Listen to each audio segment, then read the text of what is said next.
Nĩ makĩria ya mwaka ũmwe kuma hĩndĩ ĩrĩa thirikari yagathĩkire mũkana wa gũtema mĩtĩ gũkũ bũrũri-inĩ, na rĩu mathĩna marĩa maumanĩte na mũkana ũyũ nĩ mambĩrĩirie kwĩyumĩria. Mwena wa Elbagon, kaunti-inĩ ya Nakuru, gũkũ no kĩgirĩko na kĩrĩro kĩa makĩria andũ 30,000 arĩa marutaga wĩra iganda-inĩ cia mbaũ thutha wa gũtigithio wĩra na gũtigwo marĩ ahoi. Aikaria marauga matibatiĩ gũkuithio mũrigo wa ũthũkangia wa mĩtitũ, kuona o makoragwo magĩtema mĩtĩ ĩrĩa mĩũmũ, gũkũ makiuga maabitha rũhonge rwa mĩtitũ KFS nĩo magondeire wĩra-inĩ wao na kũmarehera thĩna ũyũ. Wakati ufisadi uliingia katika KFS, mwananchi wa kawaida aliumizwa. Na mwananchi wa kawaida hana kosa. Kosa ilikuwa na afisa wa serikali.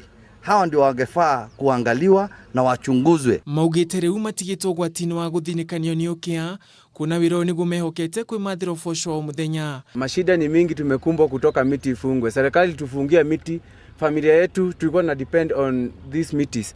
Sasa zimefungwa. Hatuoni tuna la kufanya, makazi hakuna. There are about 80,000 people in Elbagon. Population ya Elbagon ni 80.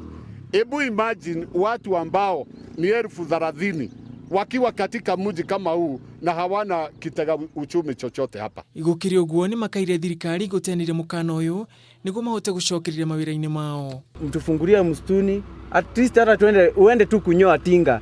Hiyo ndio tukazikuwa na depend. Tukao andika na hizi matinga zote zimelala. Serikali sisi tungeomba watusaidie vile watawezavyo.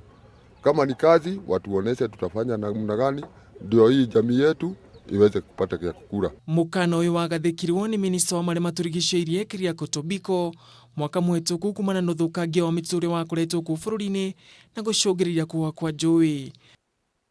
Handũ-inĩ ha Kameme TV, njĩtagwo Ngũgĩ wa Gatua.